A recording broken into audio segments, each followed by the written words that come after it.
je vais vous montrer à quoi ressemble le Money Profile, donc l'application, l'outil. Alors, comme je suis seule, je pense que tout va bien. Hein. Le Money Profile, donc aujourd'hui, c'est quand vous accueillez votre client, quand vous faites votre Money Profile, vous commencez par remplir un diagnostic. Le diagnostic, ce sont des questions. Aujourd'hui, il y en a des affirmations, plus exactement. On en a jusqu'à 150, 200, 250 en fonction des cas de figure et des situations dans lesquelles vous êtes ou vos clients sont. Donc, on remplit, hein, vous remplissez un diagnostic. De ce diagnostic apparaissent ce que vous voyez à l'écran. Visuellement, on a des curseurs. Alors, j'insiste sur une chose, les curseurs que vous voyez à l'écran ne sont absolument pas des cases dans lesquelles on met un profil de personne. Ces curseurs, l'objectif, c'est de faire un bilan, un diagnostic à l'instant T, et surtout de pouvoir mesurer à l'instant T2, c'est-à-dire 4 ou 6 mois plus tard, hein, après l'accompagnement, les transformations qui se sont opérées au travers de l'accompagnement. Donc, lorsque un client commence à réaliser son Money Profile, voilà la première chose qu'il constate et qu'il voit.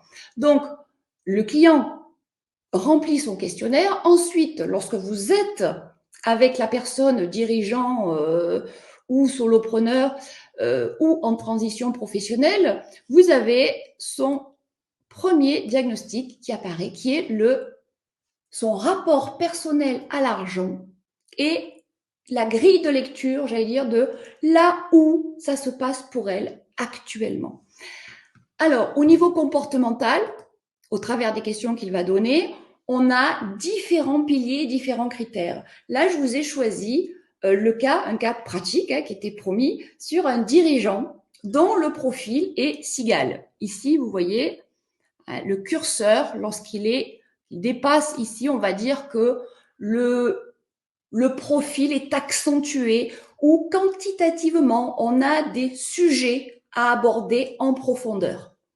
Donc ici, on voit une personne qui est cigale. Ensuite, on voit qu'elle n'est pas du tout fourmi. On pourrait se dire, chouette, elle n'est pas fourmi. Hein. Attention au curseur. Une personne qui a un score de 65 en cigale et de 0 en fourmi, on voit tout de suite, il y a peut-être un petit déséquilibre. Hein. Ensuite, elle est un petit peu en montagne russe. C'est un profil argent-dette et également un profil qui ne vit pas en harmonie avec son argent. Alors, vous allez me dire, Sandrine, c'est bien beau hein, de voir ces curseurs, mais ça nous sert à quoi? Eh bien, on va analyser derrière chacune de ces affirmations, on va analyser ce que cela signifie pour la personne. Et là, c'est vous, en tant que coach, qui allez l'accompagner à transformer au travers des affirmations qu'elle a données. On va, par exemple, cette personne-ci, qui est une cigale, on va aller chercher ce qui se cache derrière la cigale. Lorsqu'on est acheteur compulsif, c'est quoi la raison qui le pousse à être en achat compulsif? En montagne russe, qu'est-ce qui l'a fait culpabiliser? Argent-dette, alors pour ceux qui ont déjà une petite culture sur l'argent, elle est souvent nommée saboteur. Moi, c'est une expression que je n'aime pas. Le principe de l'argent-dette, ce sont ces personnes qui quand elles reçoivent de l'argent ou quand elles pourraient gagner de l'argent, c'est comme si ça n'arrivait pas pour eux, mais hop, ça passe au travers. Elles ne s'accordent pas le droit ni la possibilité de pouvoir garder l'argent. Elles sont dans l'obligation presque inconsciente de devoir le redistribuer. Ensuite, dans le Money Profit donc personnel, on voit les croyances limitantes. Là, si vous êtes coach, vous savez de quoi on parle. Hein. Ces croyances, ces fameuses « l'argent c'est sale »,« il faut travailler dur pour avoir de l'argent », et tout ce que l'on peut imaginer. Ensuite, on a le profil de la personne au niveau émotionnel et de ses anxiétés. La peur du manque. On voit ici que sur ce profil, la personne n'a pas peur du manque. On va dire que c'est logique. Une cigale, pour une cigale, c'est l'argent qui paye. Hein. Quand il y en a, il y en a, et quand il n'y en a pas, il n'y en a pas. Hein. Donc, on ne va pas penser à faire des provisions. Si on était dans un profil cigale, bien au contraire, fourmi, on serait dans une peur du manque élevée. Hein, puisque chez une fourmi, elle a ce besoin viscéral de garder et son sentiment de sécurité est lié à la quantité d'argent qu'elle possède. En tout cas, c'est ce qu'elle croit. Parce qu'en réalité, au plus elle a de l'argent, au moins elle se sent en sécurité. Donc, c'est tout ce que l'on va décortiquer dans le money profil. Bien sûr, on va regarder l'estime de soi, la confiance en soi, l'affirmation de soi, le rôle de l'éducation. C'est souvent ici que ça se passe. Hein. Dans la relation à l'argent, on peut aller chercher au niveau de l'éducation de la personne ce qui se passe. Là, on voit que la personne est en ascenseur émotionnel. C'est-à-dire qu'elle va monter un gros jaillissement d'adrénaline quand elle peut gagner de l'argent, mais un gros down quand elle va en perdre. Qu'est-ce que ça signifie? Au niveau de la gestion, on voit qu'elle gère peu. Une cigale, dans l'absolu, gère assez peu. Vu que c'est l'argent, quand il est là, je le dépense. Hein, on ne va pas s'embêter non plus à aller regarder ses comptes. Au niveau social, alors là, c'est fort intéressant. On voit que cette personne qui est cigale a un score de 80 en social, c'est-à-dire la référence et le pouvoir qu'elle donne aux autres. Vous savez, ce sont ces personnes qui, au niveau du statut, sont j'ai un peu d'argent, je vais quand même faire attention à mon image, mais au-delà de ça, ce que je montre représente qui je suis. Et à partir de là, on va peut-être faire des dépenses ou une façon d'aller se présenter au monde qui n'est pas vraiment qui je suis, mais ce qui est important pour moi de montrer. Là, on a souvent un joli travail. Et avec les cigales, on se régale. Au niveau professionnel, on voit que chez ce dirigeant-là, l'argent n'est pas un souci pour se lancer dans un projet professionnel. Ce qui est beaucoup plus préoccupant lorsqu'on a un profil cigale ou montagne russe. Alors, l'intérêt, ça c'est la première partie. Tout money profil commence par une approche personnelle. Et le pendant et l'intérêt, si vous êtes business coach, et il existe le pendant sur la transition professionnelle, c'est de regarder l'impact et la conséquence sur le business et sur le côté pro. Et là, alors c'est assez parlant, vous allez comprendre. Ici, la personne fusionne à 80% dans son activité. Qu'est-ce que ça signifie? Ça veut dire qu'elle va importer dans son business les comportements qu'elle a au niveau ici personnel. Et comme on a vu que c'est une jolie petite cigale, qu'est-ce qui se passe au niveau de son business? Eh bien, je vous donne dans le mille. C'est un homme. C'est un homme qui travaille dans l'agricole, c'est un ingénieur agricole. Il a 2 entreprises et il est passionné de machines. Et un passionné de machines-outils, qu'est-ce qu'il fait? Il achète des machines-outils, il achète de l'outillage. Et comme c'est une cigale, il va avoir des achats compulsifs au niveau des achats pour son entreprise. Donc en fait, il importe ce comportement-là. Je vous laisse imaginer au niveau gestion, ce que cela peut donner. D'autant que cette personne a un projet qui est en train de se concrétiser de création d'une 2e entreprise. D'autant plus que lorsqu'il est venu faire son money profil, sa préoccupation première, c'était « Oui, mais je comprends, je voudrais gagner plus d'argent. » En réalité, là, il prend conscience que c'est pas le fait de travailler plus qui va lui rapporter plus. C'est peut-être le fait de changer de comportement, y compris au niveau de la gestion de son entreprise, qui va lui permettre d'abord peut-être d'aller se rémunérer et aussi d'aller investir par ailleurs. Et cependant là, quand on maîtrise l'outil, on le voit immédiatement. On voit ici sa relation, temps-argent. Il n'est pas satisfait, il a l'impression de travailler beaucoup finalement pour pas beaucoup ou pas assez par rapport à ce qu'il donne. Bah oui, mais là, Coco, regarde, ici, tu dépenses de façon démesurée. Qu'est-ce que tu peux faire et quel levier tu peux actionner pour sortir de cette situation? Ceci, ça fait quelque temps et il en est sorti. On travaille également donc la vente. La vente et la possibilité de vendre, de valoriser son entreprise. Ici, on voit que il est peu enclin à vendre son entreprise, mais pour la petite histoire, c'est une entreprise familiale. Donc, il y a un lourd héritage derrière ça. Et regardez ici, suivez la petite flèche. Ici, en argent dette, on est à 54. Et là, en analysant et en comprenant comment fonctionne l'outil, on se rend compte que la façon dont il gère son entreprise et dont il aperçoit, en réalité, il est presque enchaîné à l'entreprise parce qu'il a l'impression et la sensation de devoir honorer, et je dis bien honorer, ses aïeux, voilà, ses aïeux, oui, au sens où il a eu cette entreprise en héritage, il ne peut pas s'en détacher. Et il travaille non pas pour lui, mais pour eux, et pour honorer presque leur mémoire et leur travail. Ça, c'est quelque chose qu'on a décortiqué aussi. Donc, on voit à quel point la relation à l'argent va impacter ici toute l'histoire entrepreneuriale de la personne. Ensuite, on va regarder le rapport au prix de vente. Combien de personnes ont du mal à fixer leur prix, ce qui n'est pas le cas pour lui. Par contre, ce que l'on voit, c'est en phase de négo, il n'est pas à l'aise pour aller négocier avec ses clients. Ben voyons, si on regarde ici, une cigale, sa première préoccupation, c'est quand même d'être aimée. On le voit. Ici, elle est cigale, et puis on a un rapport aux autres, mon image, et puis je veux quand même. Comment je vais aller négocier? Ce sont souvent des corrélations que l'on voit entre la posture de dirigeant et le rapport personnel à l'argent. Alors, quant à aller demander des règlements aux clients, vous allez me dire, et les dirigeants, c'est pas à lui à le faire, sauf que le dirigeant impulse la gestion de son entreprise, et on voit qu'ici, il ne demande pas à ses clients. C'est-à-dire qu'il a des crédits fournisseurs clients extrêmement longs.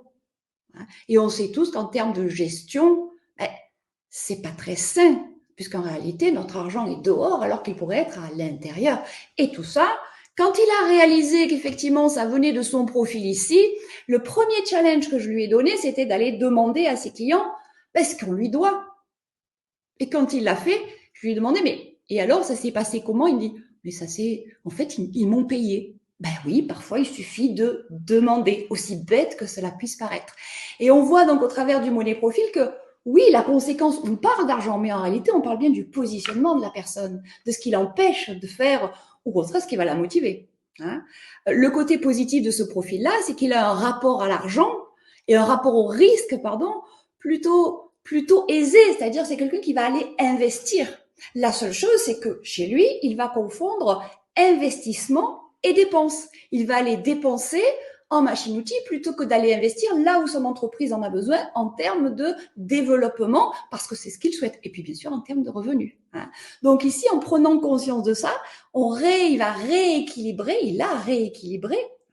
son ratio et son rapport entre l'argent qui rentre et l'argent qui sort. Il a simplement réaffecté au bon poste. Quand je dis simplement, c'est parce qu'il y a cette prise de conscience. Non pas qu'un conseiller ou qu'un comptable lui ait déjà dit, parce que ça paraît évident quand on regarde les comptes, mais bon, tant que vous ou qu'une personne n'a pas intégré à l'intérieur son fonctionnement et qu'elle voit les résultats, ça peut coincer, et ça coince. Et c'est la prise de conscience qui fait que ça décoince. Ensuite, en termes de gestion, il gère moyennement. Alors là, je suis quand même assez surprise, et je vous en fais part du nombre que l'on soit dirigeant, freelance ou consultant, la culture et la gestion d'entreprise, on est plutôt faible en termes de compétences. Donc là, attention, je ne suis pas en train de dire qu'on va faire, après les monnaies profils, des vrais gestionnaires. On fait prendre conscience à la personne que là, il y a certainement quelque chose à aller gratter, si on veut avoir une vision de vrai gestionnaire et visionnaire de l'entreprise. Les aspects financiers sont importants. Donc là, on partage en fonction de son degré de compétence, jusqu'où on peut aller. Ou moi, il m'est arrivé avec certaines personnes de programmer ou d'orienter plus exactement vers des personnes compétentes en la matière. Et on en a une dans l'équipe, Christelle, qui est également comptable, et qui peut apporter toute une vision de la partie gestion entrepreneuriale. Ensuite, on travaille le profil de dirigeant, l'estime de soi, la confiance en soi. On va même jusqu'au business model. Et ensuite, j'ai des items spécifiques sur les dirigeants qui correspondent à la répartition de la valeur avec les salariés, avec les associés. Tiens là, il y a un énorme boulot à faire avec les associés. Si un money profil va véritablement mettre en exergue là où ça se passe, les frictions. J'ai accompagné 2 couples, là donc, et un qui est en cours, où on voit des profils totalement différents entre une cigale, une fourmi et des argentettes, où c'est pas si évident que ça d'avoir la même vision, de naviguer dans le même sens lorsqu'on est catégoriquement opposé dans sa façon de percevoir et l'argent au niveau personnel et la vision au niveau de l'entreprise. Donc là, il y a un travail de communication qui peut se faire et qui se fait. Au niveau de la vision, le Money Profile intègre aussi la vision de l'entreprise et la valorisation de l'activité. Là aussi, il y a beaucoup à dire sur est-ce que je valorise mon activité ou est-ce que je ne la valorise pas. Ici, dans le cas présent, lorsqu'on fait, on comprend la valorisation de l'activité. Pour lui, ça n'est pas pensable puisqu'il est dans une entreprise familiale. Hors de question d'aller la vendre. Par contre, chose qu'il n'avait pas perçue, c'est que dans l'entreprise qu'il est en train de créer, celle-là, oui, il va la créer pour la vendre demain. Et là, son rapport à l'argent, en tout cas, le freiner par rapport à ça. Et une entreprise, ça peut être aussi, et ça, c'est d'ailleurs une création de valeur. Voilà. Donc, ça, on voit véritablement l'impact de la relation personnelle à l'argent sur le business. De la même façon, comme je vous disais, c'était le deuxième exemple que je voulais vous présenter, mais ce serait trop long pour rentrer dans le détail. On a le même pendant entre le rapport personnel à l'argent et l'impact sur la transition professionnelle. Le même pendant sur la relation personnelle à l'argent et le couple.